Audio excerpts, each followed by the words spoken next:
MPSC कडून औषध निरीक्षक परीक्षा रद्द झाल्याचं प्रकरण आणि यानंतर सत्ताधारी आमदार अभिमन्यू पवार आक्रमक आहेत. प्रश्नपत्रिका फुटलीच कशी हा मुद्दा अभिमन्यू पवार यांनी उपस्थित केलाय. पेपर फुटी मागे आयोगातील कोणती यंत्रणा आहे हा मुद्दा ते उपस्थित करतायत. सखोल चौकशीची मागणी देखील त्यांनी केलेली आहे. तर सविस्तर अहवाल जाहीर करण्याची अभिमन्यू पवार मागणी करतायत.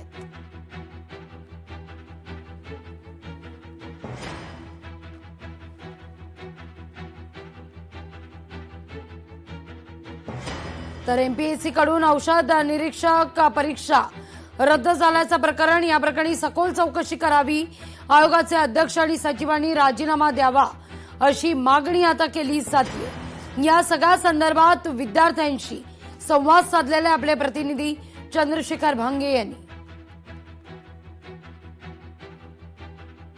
एमपीएससी मार्फत घेण्यात येणाऱ्या अन्न औषध निरीक्षक पदाचा सगळा घोटाळा बाहेर काढणारे मूळ तक्रारदार ऋषिकेश आपल्या समोर. भावना काहीच नाही, कारण आयोगाने फक्त पेपर रद्द केलाय आणि रे एक्झामचं गाजर दिलंय आणि आयोगाने स्पष्ट त्या सांगितलं एकाच जणाला मिळाला, जे की मी 30 ते 40 जणांचे पुरावे दिलेले आहेत. त्यामुळे यात खूप मोठं रॅकेट आहे. आयोगाने फक्त एवढं ते डिक्लेअर करावा, रिपोर्ट सांगावा की त्या 30-40 जणांची चौकशी केली, त्यांचे फक्त जबाब घेतले का, सीडीआर मॅच केले का, त्यांच्या मोबाईलची फॉरेन्सिक तपासणी केली का, त्यांचे लोकेशन मॅच केले का, आणि त्यांना मग काय अजून शिक्षा होणार की याच्या त्या एका जणाला पेपर कोणाकडून मिळाला, एक कौटिल्य म्हणून नाव आलंय त्याला कोणाकडून मिळाला, किंवा आयोगापर्यंत धागेदोरे गेलेत, आयोगात पेपर सेट करणारे असतील, त्याची कस्टडीमध्ये ठेवणारे असतील, परीक्षेचे इन्चार्ज असतील, अध्यक्ष सचिव, या सगळ्यांची चौकशी झाली का सीआयडी कडून याचा रिपोर्ट आम्हाला देण्यात यावा. तसेच सीआयडीचे एमपीएससीचे अध्यक्ष सचिव त्यांनी सांगितलं अगोदर की डिनाय केलं होतं, तक्रार आली म्हणून. तर मग तक्रार आता खोटी म्हणले ते की तक्रार खोटी करतोय आम्ही, त्याच्या मानहानीचा गुन्हा दाखल करू.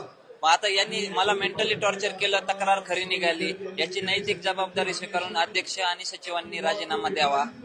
त्यांना आपण पुरावे दिले, सगळं हे केलं, तर आमची मागणीच ती की त्यांनी आता नैतिक जबाबदारी स्वीकारून राजीनामा द्यावा. या सगळ्या प्रकरणामध्ये आयोगावरती कारवाई करण्याची मागणी ऋषिकेशने केलेली आहे. त्याबरोबर तुषार मी चंद्रशेखर भांगे, लोकेशाही न्यूज, पुणे.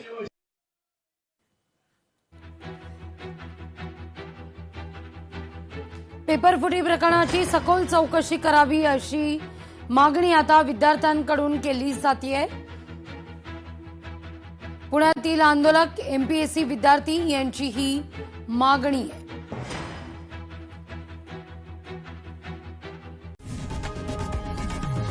लोकशाही मराठी ऐका, पहा, जागरूक रहा.